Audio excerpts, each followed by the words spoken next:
take me away.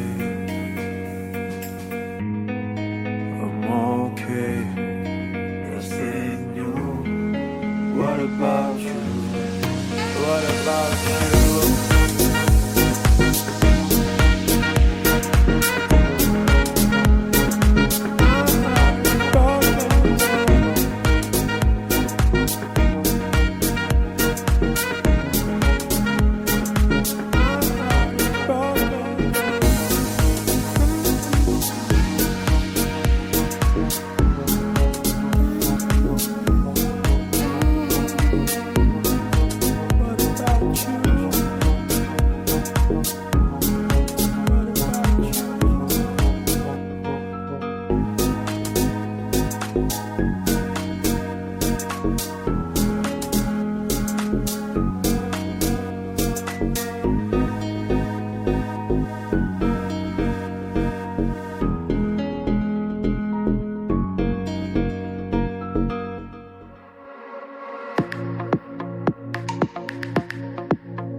Cause right when it's wrong, I've stayed here too long, but something brings me back to you. I swear we belong, I'm still hanging on, but something brings me back to you.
I swear we belong, I'm still hanging on, but something brings me back to you.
fell in love with you, but soon it was over. Yeah, I still have my feelings for you. Yeah, we were young. You know that we had fun, but soon it was over. You were my only one. Yeah, you were my only one. Yeah, we had fun, but soon it was over. You were my only one. Yeah, you were my only one.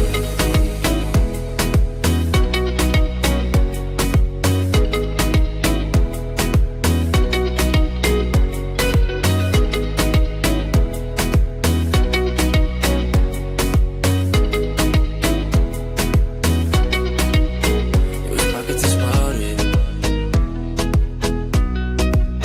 when I fell in love with you, but soon it was over. Yeah, I still have my feelings for you. Yeah, we were young. You know that we had fun, but soon it was over. You were my only one.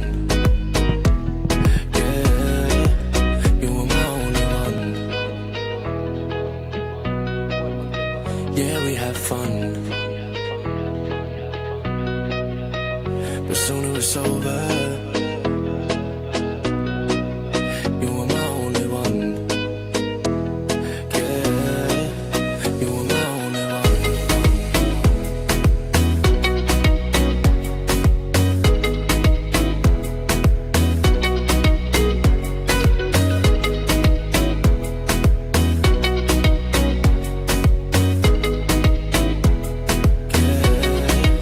you were my only one.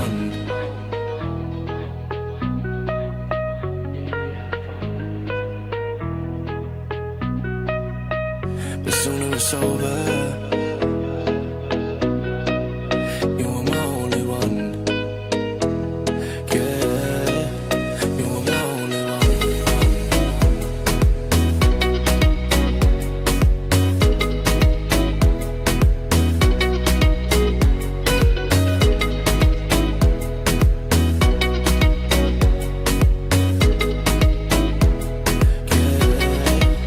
You were my only one. You were my only one.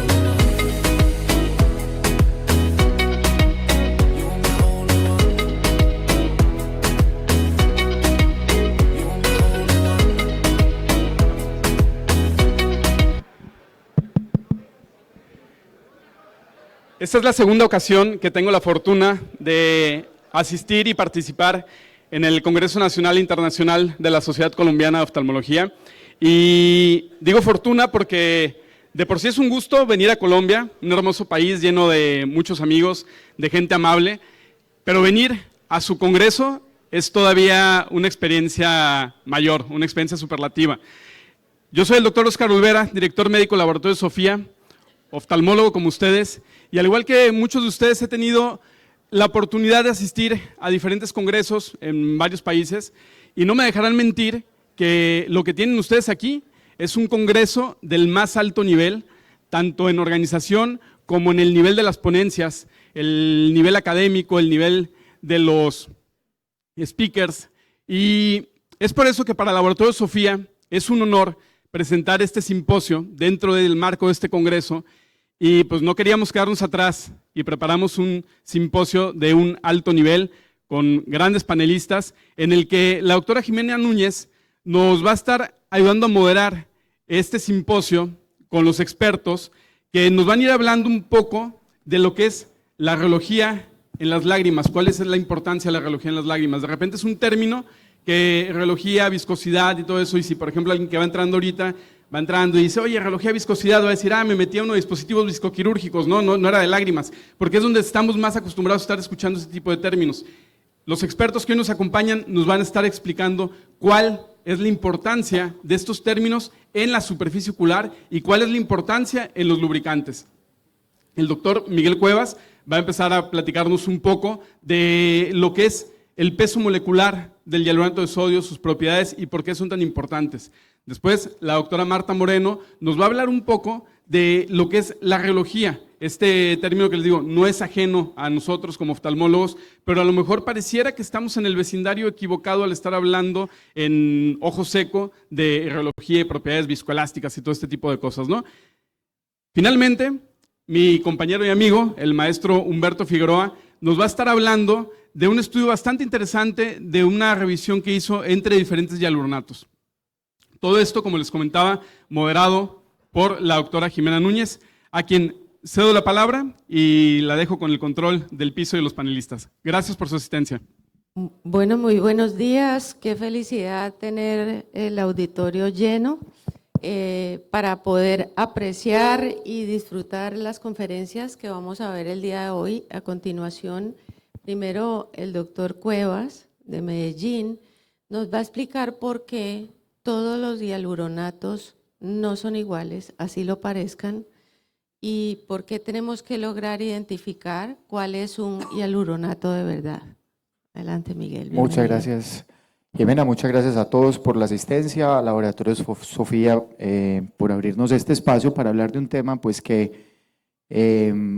parece muy cotidiano porque todos los días nos vemos enfrentados a usar múltiples lubricantes o sustitutos lagrimales, pero realmente pocas veces nos detenemos a pensar qué hay dentro de cada botella cuando nos entregan un producto de estos. Y como ven en la imagen, cuando nos entregan un frasco de lubricante, realmente hay más que una sola molécula.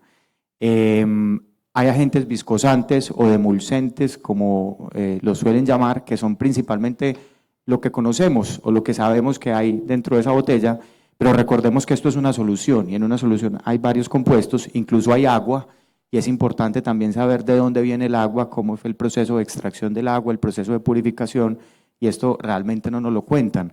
Hay agentes osmoprotectores, hay antioxidantes, hay agentes inactivos y lípidos, y todos tienen la capacidad de producir beneficios o inducir algún evento no deseado sobre la superficie. Y son los agentes viscosantes o emulsentes los que le dan las propiedades viscoelásticas o rheológicas, que es lo que más adelante vamos a hablar, pero también estos agentes pueden tener propiedades biológicas, pueden tener propiedades, por ejemplo, regenerativas sobre el epitelio de la superficie ocular. Y pues lógicamente pueden haber diferentes grados de toxicidad, principalmente dados por los preservadores o preservantes. Esta molécula de ácido hialurónico fue descrita en 1934 por este científico Carl Mayer, que precisamente la aisló del humor vítreo bovino. Y posteriormente se empezaron a dar cuenta que es parte de los glicosaminoglicanos que están ampliamente distribuidos en el cuerpo. El 50% del ácido hialurónico lo tenemos en la piel, entre la dermis y la epidermis, pero también la podemos encontrar en el líquido sinovial, en el cartílago, y hace parte de la gelatina de Wharton del cordón umbilical. A nivel, digamos, de laboratorio, a nivel de bioingeniería, se empezó a sintetizar alrededor de 1970, sacándolo principalmente de la cresta de gallo, del cartílago de tiburón, pero por su alto grado de contaminación cruzada que tenían estos procesos y porque eran moléculas muy grandes y muy difíciles de volver en soluciones, se empezaron a sacar de la fermentación de bacterias, principalmente de varios grupos de streptococos. Esta es la molécula que ven ahí abajo, la molécula del ácido hialurónico como tal, que cuando le agregamos una sal de sodio, se nos vuelve mucho más hidrosoluble y es lo que conocemos como hialuronato de sodio. Y esto facilita que sea una molécula mucho más fácil de agregar a soluciones acuosas como lo son los lubricantes oculares. Entonces, este ácido hialurónico tiene unas propiedades muy importantes porque tiene la capacidad de retener altamente agua porque es rica en grupos hidroxilo y por eso tiene unas capacidades o unas propiedades higroscópicas pues muy importantes. Esto hace que cuando esté en una solución acuosa sea una molécula con una alta viscosidad, y esto ayuda que sea un excelente lubricante, amortiguador, estabilizador del balance de agua, y pues por eso, por ejemplo, es tan importante, por ejemplo, en el líquido sinovial de todos.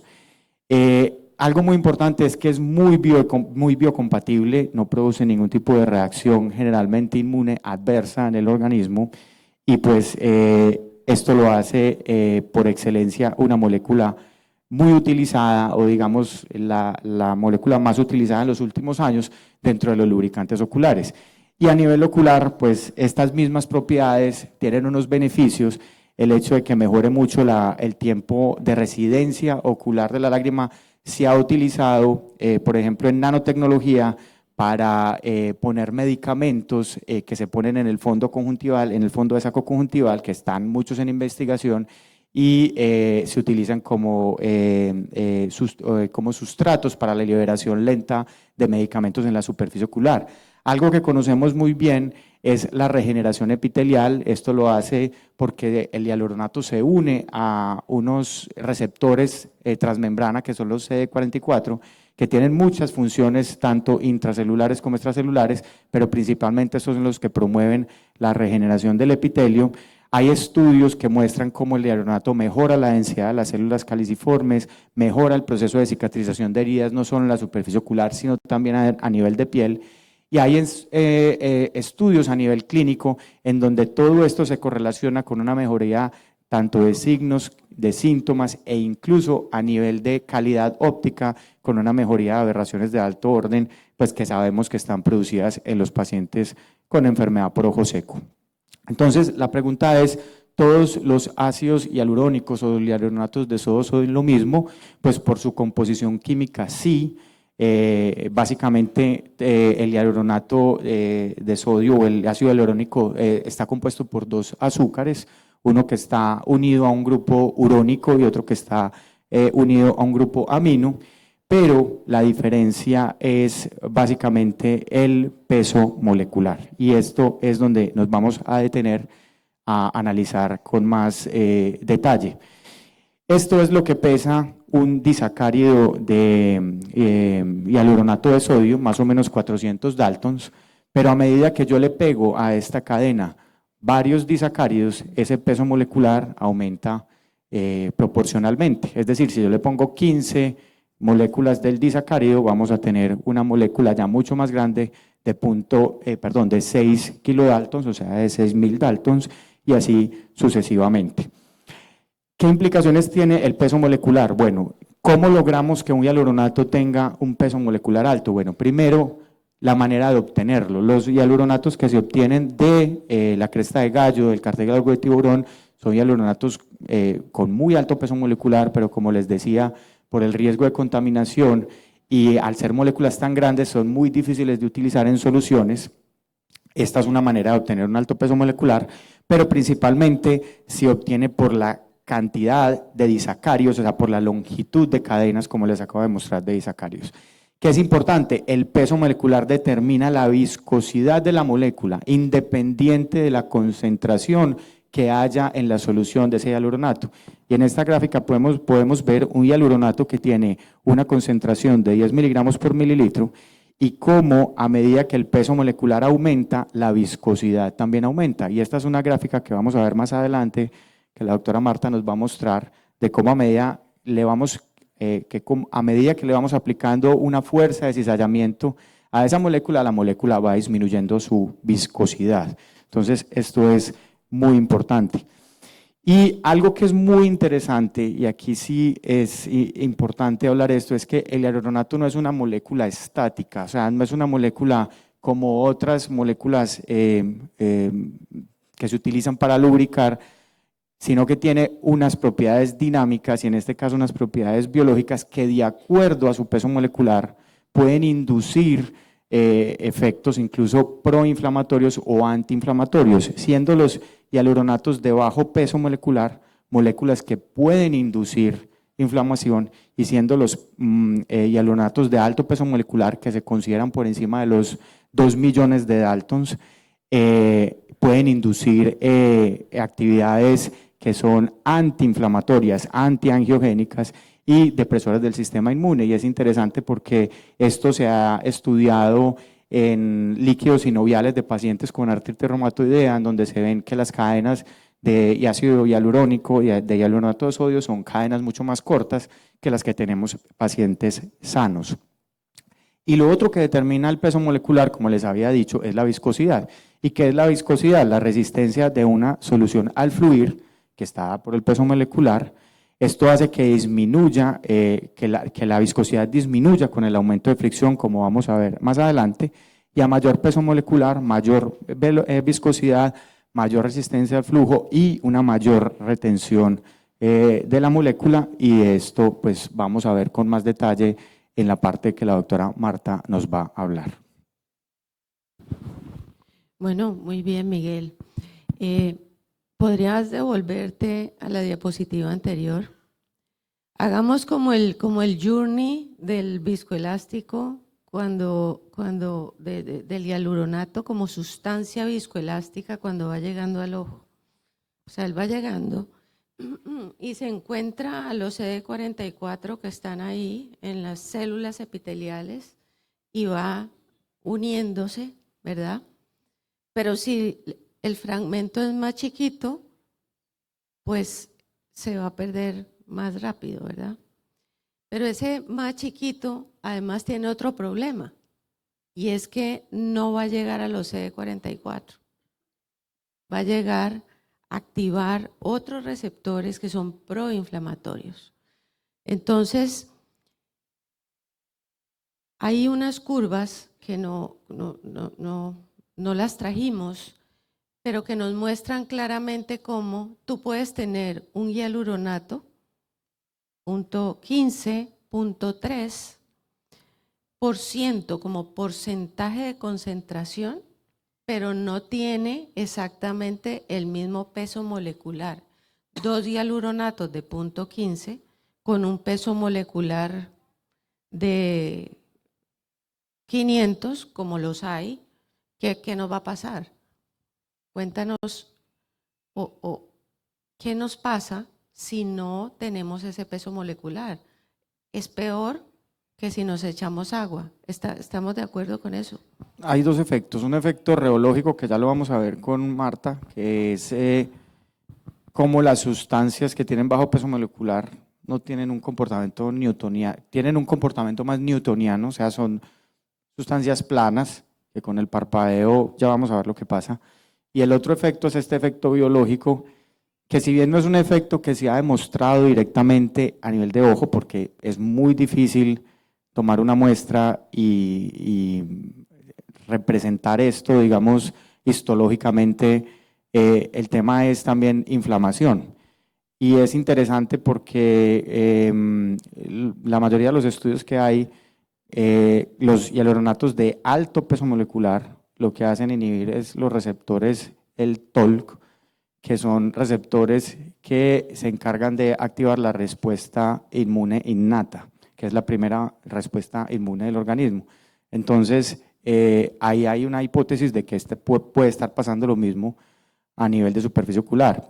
Otra cosa interesante, esto ya digamos es un capítulo aparte, es cómo se está estudiando el hialuronato en algunos tipos de cáncer que tienen sobreexpresión de CD44, porque sabemos que es su principal receptor. Al inhibir el receptor CD44 o al unirse a él, puede desencadenar unas cascadas, incluso antitumorales, que son muy interesantes. Entonces, pero esto en con hialuronatos de alto peso molecular. Pero ahí hablabas de algo que mencionaste por ahí muy sutilmente, y es el proceso de fabricación. Todos los hialuronatos, además de tener un peso molecular, no los fabrican igual. Entonces, si no los fabrican igual, podemos tener esos problemas de sobreexpresión celular, y entonces ya vamos a inducir en el ojo no se ha presentado, pero sí en otras partes del cuerpo, porque usamos hialuronato en dermatología, pues los rellenos de la piel, articulaciones, etcétera. Y A nosotros nos interesan altos pesos por el tema de viscosidad e inflamación, pero por ejemplo en dermatología, para que un lubricante penetre la epidermis, sí es preferible que sea de bajo peso. Eso es interesante, o sea, no es que todos los de bajo peso en todas las indicaciones de la medicina son malas, sino que estamos hablando puntualmente de una que es la que nos interesa a nosotros. Exacto. Y otra cosa, con lo que tú decías, Miguel, también los hialuronatos de bajo peso molecular, con lo que tú dices, podríamos decir que tienen características angiogénicas, por eso son más también inflamatorios, mientras que los hialuronatos de alto peso molecular van a tener propiedades antiangiogénicas, lo que los hace más útiles para lo que nosotros necesitamos. Sí, muy bien. Entonces, ahora sí, Martica nos va a contar cuál es, ya hablamos de la función del receptor, del peso molecular, y ahora vamos a ver en español por qué es importante eso en la superficie ocular para el ojo seco. Muchas gracias. Bueno, agradezco la invitación al Laboratorio Sofía y qué placer estar con ustedes hoy, con este grupo de panelistas. Haciendo un recuento hasta donde vamos, ya vimos que la viscosidad está en función del peso molecular y el peso molecular es debido a la longitud de las cadenas del disacárido que Miguel nos explicó. Entonces, vamos a ver qué es lo que está pasando. Esto hablando de la molécula del hialuronato. Ahora vamos a hablar un poco de las soluciones. Entonces, las soluciones que nosotros tenemos se dividen en newtonianas y no newtonianas. La que nos compete ahora es una solución no newtoniana. ¿Qué quiere decir esto? Que la viscosidad de esta solución va a variar con el gradiente de fuerza que se esté colocando. En nuestro caso, este gradiente de fuerza es el parpadeo. Al aumentar la viscosidad se mejora la retención de la lágrima sobre la superficie ocular. Como pueden ver en la gráfica, tenemos una gráfica de viscosidad contra fuerza, contra estrés. Y vemos cómo en la medida en que aumenta esta fuerza, que puede ser la fricción durante el parpadeo, el estrés, la viscosidad va disminuyendo. Y esto se llaman soluciones pseudoplásticas. Hay otra cosa interesante. Esta otra gráfica se llama estrés, o sea, podríamos decir que es la viscosidad durante el tiempo. Y vemos cómo en la medida que pasa el tiempo, si a esta solución se le ejerce una fuerza constante, va a ir disminuyendo la viscosidad. Y se llaman soluciones tixotrópicas. ¿Qué es esto? Para que quede más claro, nosotros tenemos un ejemplo que es muy común en la vida diaria. Tenemos la salsa de tomate. La salsa de tomate es más viscosa en el frasco. En el momento en que agitamos la salsa de tomate, se ejercen fuerzas sobre esa solución y se vuelve más líquida para que la podamos usar. Eso es lo que estamos tratando de explicar. La viscosidad disminuye con la fuerza que se le esté ejerciendo. Al contrario de lo que sucedería, por ejemplo, con la mayonesa, que son soluciones reopéxicas. La mayonesa viene un poquito más líquida y si uno la agita se vuelve más viscosa para que la podamos usar. Entonces, ¿qué es la reología? Esta nueva palabra pues, que nos está apareciendo en nuestro argot oftalmológico es la ciencia que va a estudiar los materiales, cómo se deforman y fluyen bajo la influencia de una fuerza, perdón Miguel, de una fuerza que se le está aplicando. Y va a comprometer todos los cambios de la película lagrimal durante el parpadeo. Cuando hablamos de reología, como es una ciencia, existen conceptos que vamos a tratar en esta ciencia. Entonces, ya Miguel nos explicó la viscosidad. La viscosidad también se puede decir que es la resistencia que tienen las partículas para fluir dentro de sí. Hay otro término que se denomina elasticidad y es la facultad que tienen las moléculas para retornar a su forma inicial después de que se les ha sido aplicada una fuerza. Y la tensión superficial, que es la capacidad de adherirse a la superficie. Hay que anotar que nosotros necesitamos tensiones superficiales bajas para que la lágrima no se escurra sobre la córnea, entonces son tensiones superficiales bajas. Bueno, esta gráfica es totalmente importante y esto es un ciclo de parpadeo. Vamos a explicarlo un poquito para ver qué es lo que está sucediendo. La gráfica está en viscosidad frente a las fuerzas de parpadeo, fuerzas de corte, y bien otra palabra, las fuerzas de cizallamiento. El cizallamiento son los cortes que se están haciendo, fuerzas de corte. Entonces, ¿qué está pasando? En la primera parte del parpadeo, nosotros vamos a hablar inicialmente de nuestra lágrima natural. Nosotros tenemos lágrima más viscosa cuando tenemos el ojo abierto. ¿Y por qué necesitamos la lágrima más viscosa? Para que haya mayor residencia sobre la superficie ocular, o sea, que permanezca en la superficie ocular. En la medida en que vamos parpadeando, aquí en la segunda parte, empieza el párpado a ejercer una fuerza sobre esta película lagrimal que produce fricción y se producen cortes o fuerzas de corte, que es el cizallamiento. Y lo que hace es que la lágrima se va a adelgazar y en el momento en el que se adelgaza disminuye la viscosidad. ¿Y por qué necesitamos que esta lágrima se adelgace? Para que en el momento en que el párpado se está cerrando, la lágrima se esparza sobre toda la superficie ocular y evite el daño que se produciría secundario a la fricción del parpadeo. Entonces vamos viendo cómo la viscosidad va bajando. Y ya en la tercera parte es cuando hay un corte mucho más rápido, que casi que queda una superficie más seca, pero de todas maneras permanece la lágrima y disminuye la viscosidad para que haya una mejor distribución de la lágrima sobre la superficie ocular. Aquí en la línea roja estamos viendo el comportamiento de una sustancia newtoniana como sería el agua. Si está el agua, no importa si hay fuerzas de corte o no, la viscosidad va a ser permanente, es la diferencia que tenemos. Y esto mismo va a ser muy importante en las soluciones, y es lo que tenemos ahora pues con el hialuronato, con las características que estamos explicando, porque necesitamos partir de unas viscosidades más altas para que durante el proceso del parpadeo y del cizallamiento y del corte, con la lágrima natural, el problema, no el problema, sino lo que sucede es la fricción. Pero en las soluciones de hialuronato, en el momento del parpadeo, lo que hace es que esas cadenas que habíamos dicho que eran largas de los disacáridos se rompen. Se van rompiendo las cadenas y por eso va a disminuir la viscosidad. Cuando usamos una lágrima necesitamos que empiece con viscosidades altas para que en el momento en que se vayan rompiendo terminemos con viscosidades más altas comparados con otras soluciones. En esta gráfica vamos a hacer un poquito de énfasis en lo mismo que acabamos de decir. En la primera parte, a la izquierda de ustedes, vemos la película lagrimal con sus 3 capas, está el epitelio, estamos bien, y en la medida en que se va produciendo el parpadeo, la capa acuosa empieza a disminuir y vemos que se va evaporando, se produce un adelgazamiento y empieza a disminuir la viscosidad hasta llegar a la zona seca, como ya habíamos explicado. Entonces, ¿qué sería una rheología ideal? ¿Qué es lo que hemos estado diciendo?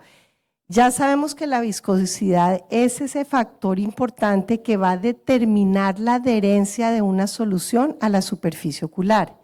Y las lágrimas que estamos usando necesitamos que sean de una alta viscosidad, ojo, no de una alta concentración. Buenísimo si la concentración es mayor, pero no necesariamente las lágrimas de alta concentración van a tener más viscosidad, porque la viscosidad ya vimos que está dado es por el peso molecular. Esta viscosidad alta nos va a dar una mejor distribución de la lágrima y el paciente va a sentir mayor confort ocular. Y lo otro importante es que la viscosidad determina la residencia de esta solución sobre la superficie ocular. O sea, va a durar más tiempo sobre esta superficie ocular. Acá ya vimos, es nuevamente la gráfica, pero en este video, miren lo que está sucediendo con el parpadeo. En la medida en que el párpado se cierra, miren lo que pasa debajo del párpado superior, la película lagrimal se está adelgazando para que se produzca una mejor distribución sobre toda la superficie ocular. Si quedara con una viscosidad muy alta, no se esparciría como necesitamos que lo haga durante el parpadeo.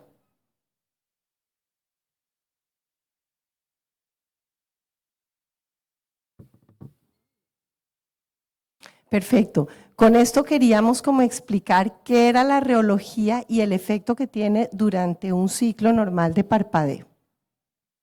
Gracias, Martica.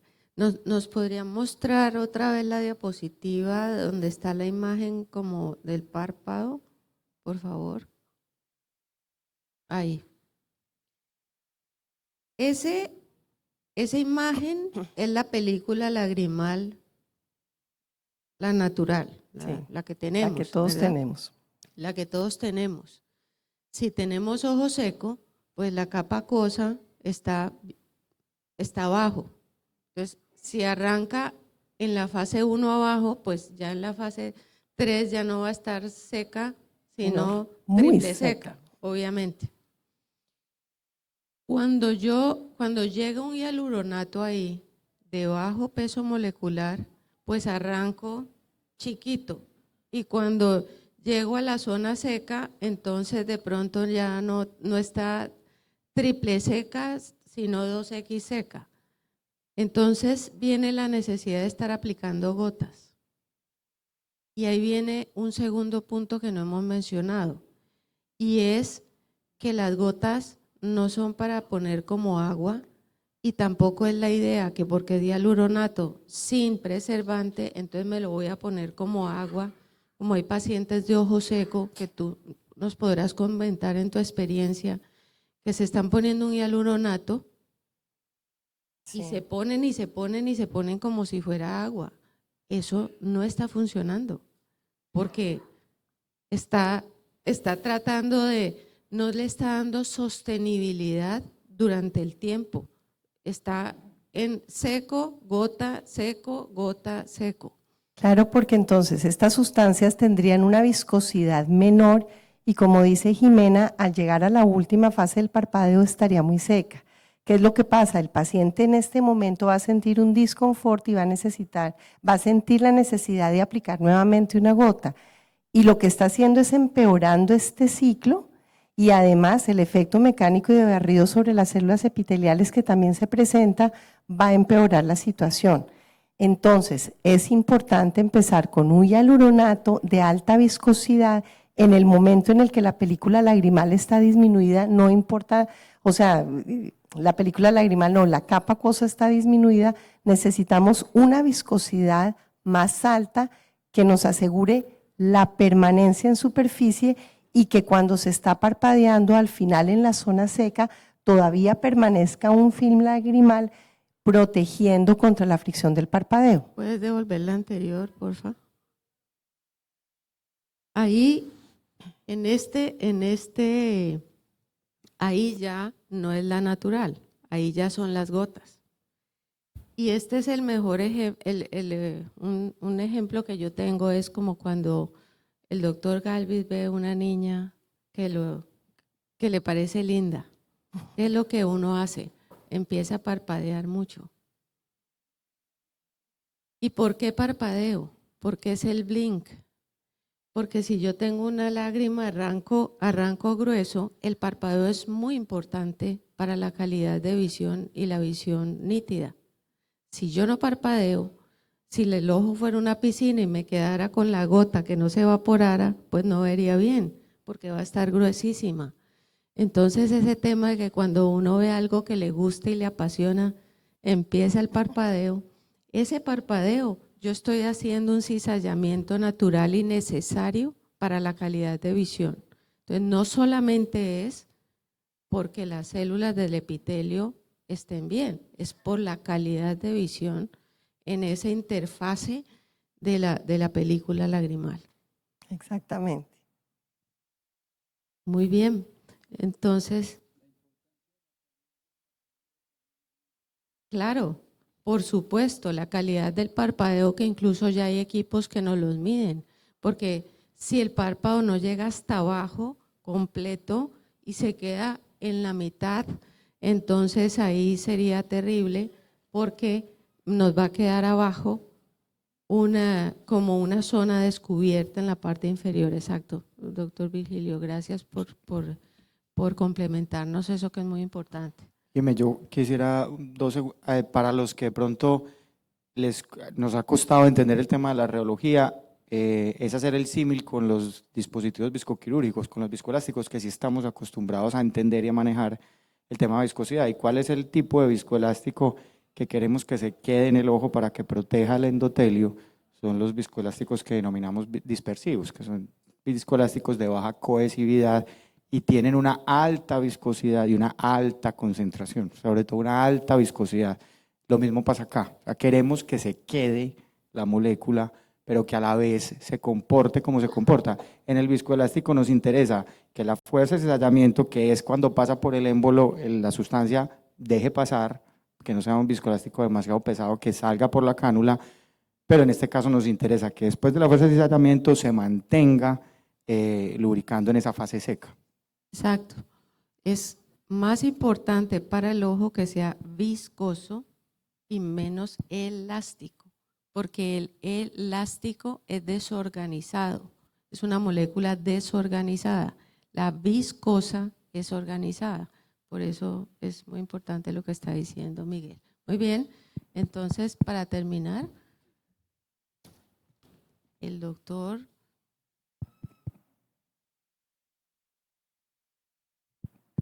Bueno, muchísimas gracias primeramente por el tiempo que nos están dando.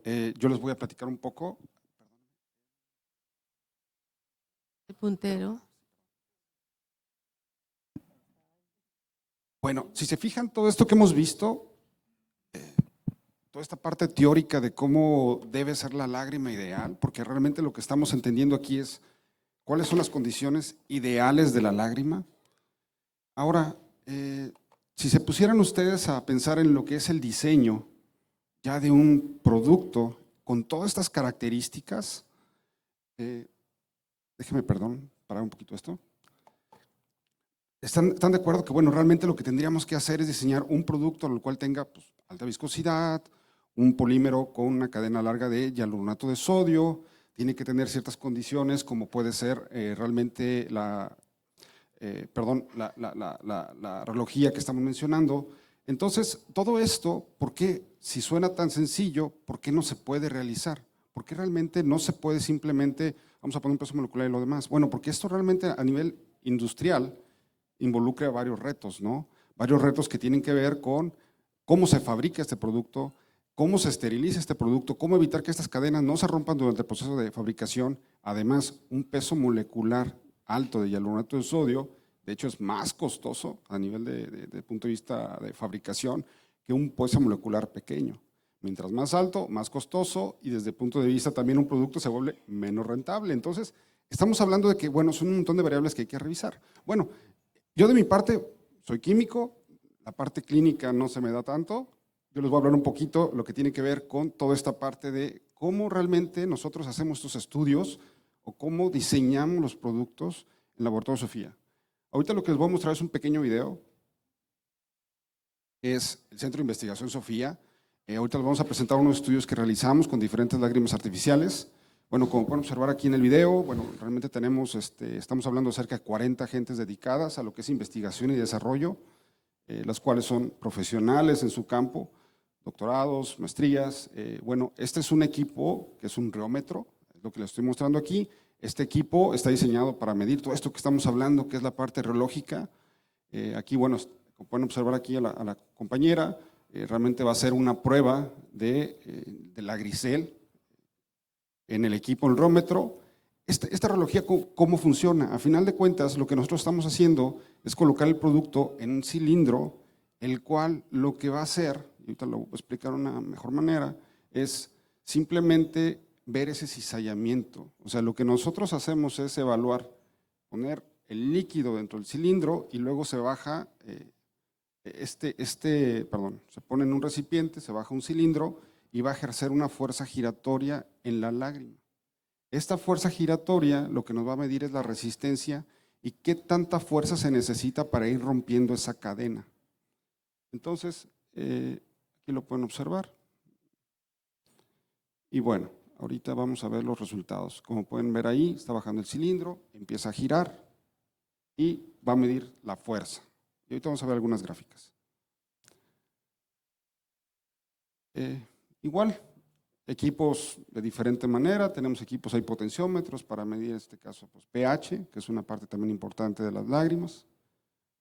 Todos nuestros equipos, todo lo que es la parte del laboratorio, cumple con GMPs, GLPs, realmente es un centro de investigación dedicado exclusivamente al desarrollo de unos productos, son instalaciones completamente independientes a lo que es la planta industrial. Bueno, como pueden observar aquí todas estas pruebas que estamos haciendo, el video es muy corto, ahorita realmente pasamos a otra pruebita. Otra prueba importante también para las lágrimas artificiales, como ustedes saben, es la osmolaridad. En este caso, la osmolaridad, bueno, se mide con un equipo que mide esto, que mide a final de cuentas qué tantos los moles tienen estas lágrimas.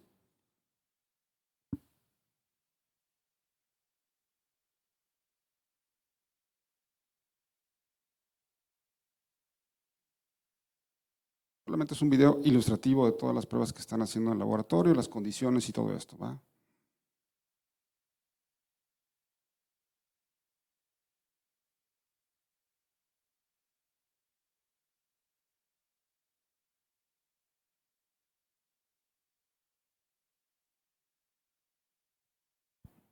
Y bueno, en este caso, pues la Grisel PF.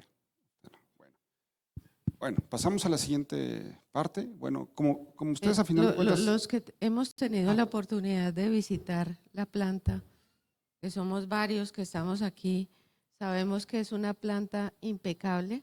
Ese video pues se ve como si fuera química, yo sé que me parece aburrido, pero realmente eso se necesita para poder tener un producto de muy buena calidad.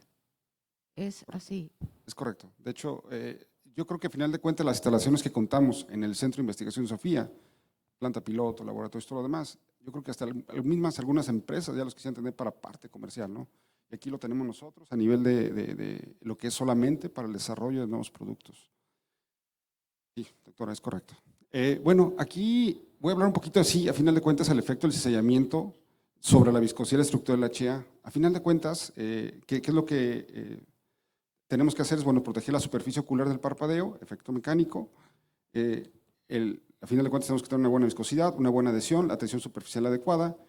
¿Y cómo evaluamos si funciona el lubricante a nivel ocular mecánico? Bueno, como les mencionaba, a final de cuentas, la rheología, que es la ciencia que estudia la deformación del flujo de materiales, de esta manera, estos equipos, un poco más sencillo que el que les mostré en el video, pero solamente de manera para poderles explicar. Se fijan, aquí lo que podemos, o lo que se hace en un equipo, en un rheómetro, es poner cierta cantidad de producto en la base, que a nosotros lo vimos acá en una manera como de cilindro, en el equipo que tenemos en el laboratorio.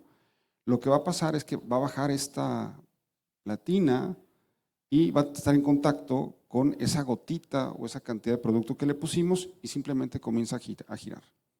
Al girar simplemente va a generar fuerza y esa fuerza se grafica. Y lo que vamos a medir es qué tanto se rompe esa cadena, en qué tanto tiempo y a qué velocidades.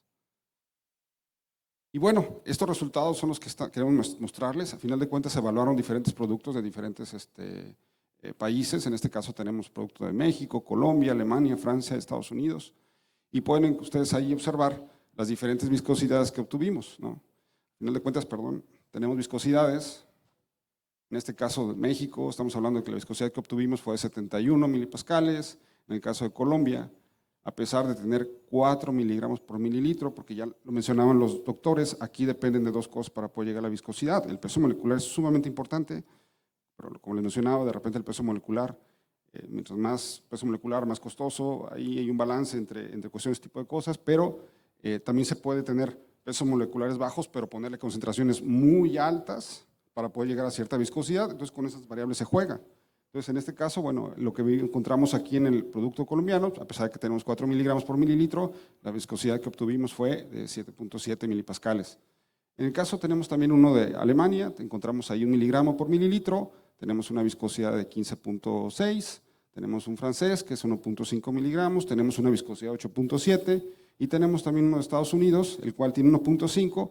Nomás aquí cabe destacar que, bueno, que realmente hialuronato no está solo, tiene otro polímero también que está incluido, entonces una mezcla de dos polímeros ahí en esto, por eso da unas viscosidades de 44.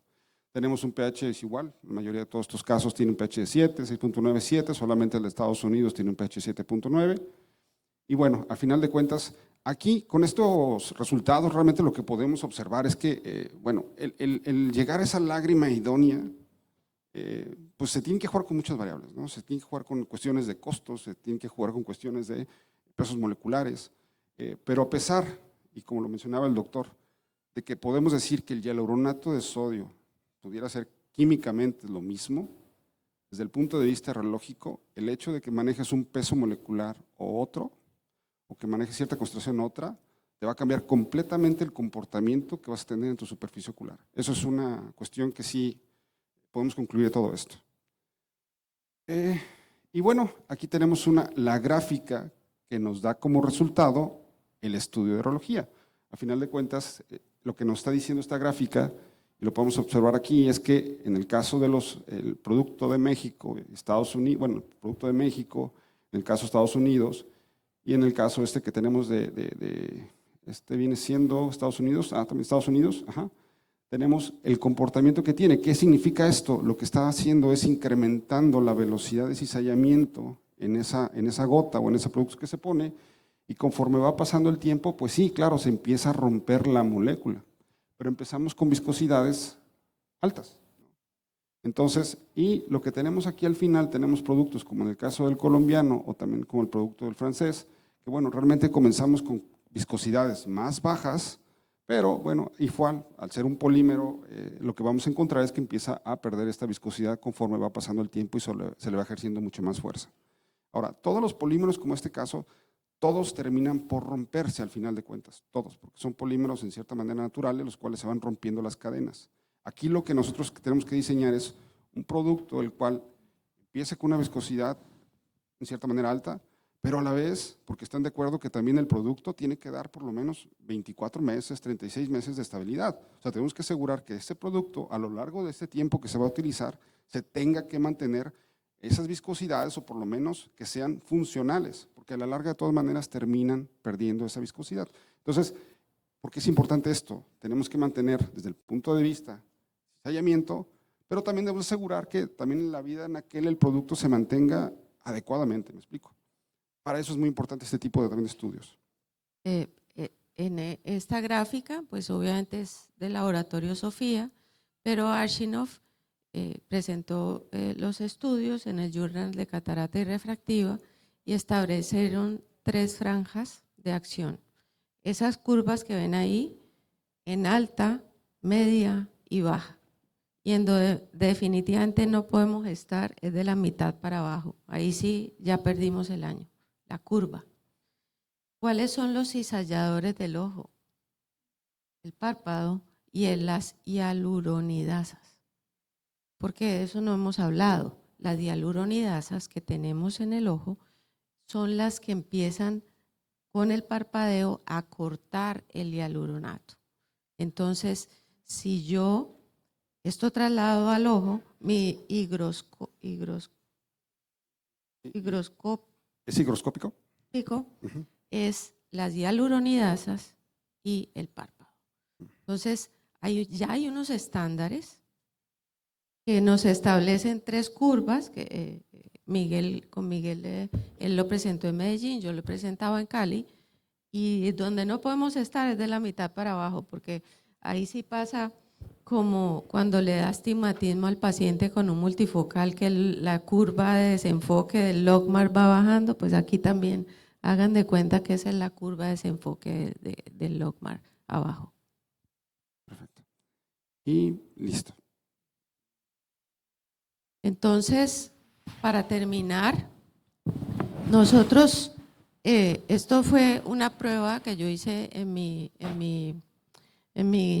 consultorio.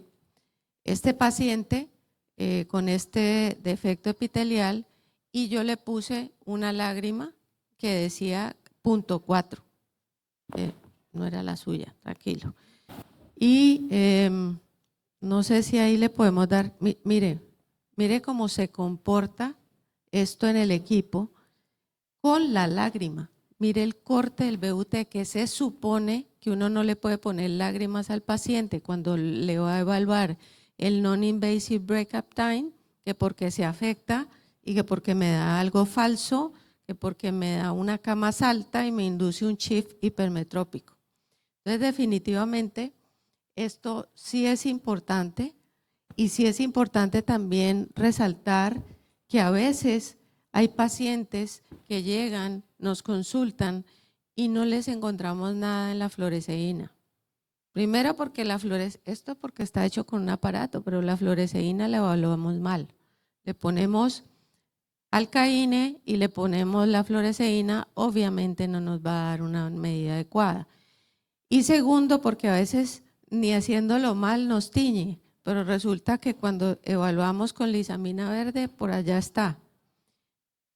Y cuando lo hacemos con el aparato, que se supone que el BUT nos dio bien, pues no está tan bien. Está ahí en un average de 8, pero el primer corte va en 5 de la película lagrimal. Tengo el primer corte en 5 con average en 8, yo veo 8, pero se me escapó. Entonces, que no tiñe con fluoresceína, obvio no, pero tengo el primer corte afectado. Entonces, yo necesito una lágrima que me dé sostenibilidad, porque sabemos que el recambio de la capa acuosa se da cada 3 minutos y el recambio de la capa lipídica cada 50 minutos. Entonces, tengo que aguantarme el ojo con capa lipídica buena 50 minutos para no estar en la zona triple seca como mencionábamos antes. Entonces, este es el mundo real. El mundo real es que tenemos pacientes que se sienten mal, que no ven bien y que el ojo seco no puede ser un problema de subespecialistas, es un problema de todos porque es el problema que más encontramos hoy en día en nuestra práctica diaria. Así que creo que con esto cerramos y cerramos diciendo que necesitamos tener cobertura, protección, relación peso molecular e inflamación y alivio de síntomas. Esto es lo más importante. Perdón, yo te voy a despedir. Bueno, muchas gracias, doctora, por conducir el simposio. Antes de despedirnos, me gustaría quedarnos con una pequeña reflexión. Todo lo que hemos visto hasta el momento, a ver, Sofía no lo inventó. Inventar, al final de cuentas, es una palabra un poquito complicada, ¿no? Porque por un lado es intimidante porque dices, ¿quién es inventor? ¿Quiénes son los que inventan? Uno piensa en un inventor y de repente piensa en Tomás Alva Edison, estos genios, ¿no? Y dices, tal vez yo no soy el que puede inventar, ¿no? Pero inventar también tiene una connotación un tanto negativa, ¿no? De repente es inventar datos, inventar figuras. Por ahí en México tenemos un presidente que se inventa datos cada mañana y él trae otros datos, ¿no? Y son inventos. A lo mejor por acá puede haber algo similar, Aquí no también, sé. aquí también. Pero no nos metamos ahí, Aquí. Ese es el caso de inventos que no nos gusta tanto, ¿no? Pero hay un tema o hay un concepto más importante que es innovar. Un invento, al final de cuentas, es crear algo nuevo, algo que no existía. Innovar es que ese invento o eso nuevo que se mete tenga un valor agregado, un valor diferencial para el paciente, para el usuario final. Entonces, como decía José, el amar y querer no es igual, el innovar y el inventar tampoco es igual. Y cuando uno tiene una visión innovadora, por ejemplo, las empresas que tenemos una cultura de innovación, como Laboratorio Sofía lo tenemos dentro de nuestros valores, estamos en el entendido de que lo que tenemos que crear es este valor agregado. Y ahí sí todos podemos innovar. De repente no es de algo que nada más se le va a quedar a los grandes inventores. Todos podemos innovar siempre y cuando identifiquemos cuál es ese dolor, cuál es ese gap que tiene el paciente o que tiene el usuario y buscarle cómo agregarle un valor ahí. La innovación, al final de cuentas, se puede dividir en innovación disruptiva e innovación incremental. La innovación disruptiva es esa innovación que cambia completamente el mercado, cambia el paradigma de cómo tratamos, cómo conocemos, cómo vemos algo, ¿no? En su momento, para el Laboratorio Sofía, cuando ingresó en el camino de la grisel y los leronatos, fue una gran innovación para México y Latinoamérica, porque mientras todos estaban viendo otros polímeros, Laboratorio Sofía estaba viendo fuerte el hialuronato y entendiendo que el peso molecular era muy importante. Mientras otros estaban viendo e inventando nuevos cócteles de conservadores, de preservantes, y que decían que no son tóxicos, que son inventos, porque al final de cuentas sabemos que siguen siendo tóxicos, un poquito menos tóxicos que los comunes como el VAC, pero siguen siendo tóxicos. Laboratorio Sofía empezó a invertir fuerte en el tema de libre de preservantes. Eso es una innovación incremental. Por el otro lado, y lo que nos tiene aquí, esa es una innovación disruptiva, perdón, y lo que nos tiene aquí es una innovación incremental. ¿Qué es esta innovación incremental? Es presentar la Grisel en el formato multidosis. Al final de cuentas es la Grisel que todos conocemos, que nos gusta, libre de preservantes, pero ahora en un frasco multidosis. ¿Y de qué nos sirve esto? Pues a ver, ahí al que le estamos solucionando un dolor, al que le estamos dando más flexibilidad para su tratamiento, es al paciente, que es el usuario final. Y a ver, el sistema Novelia, pues ya ustedes lo conocen desde hace muchos años, por ahí en el 2017, cuando Critantec cambió a Critantec PF, conocieron el sistema Novelia.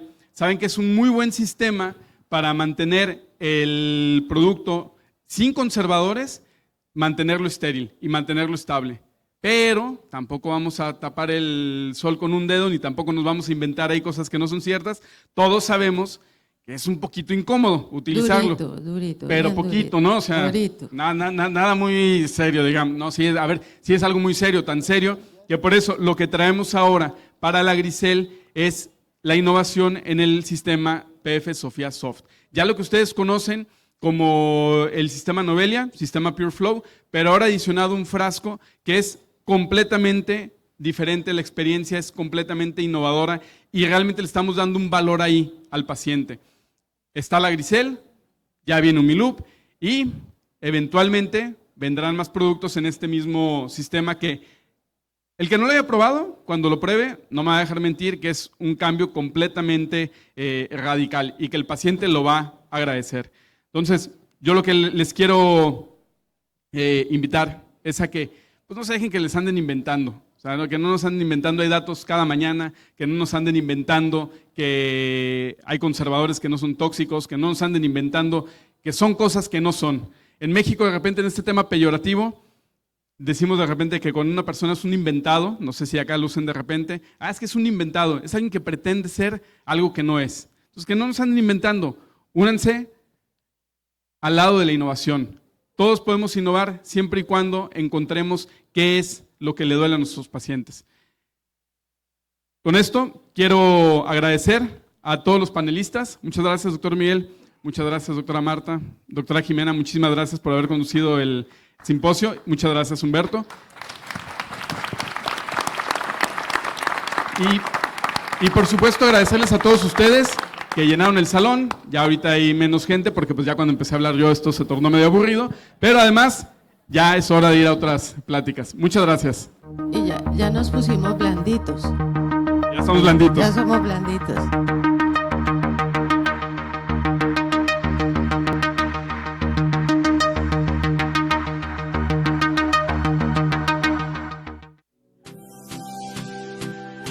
En un mundo de millones de rostros, tu mirada te hace brillar.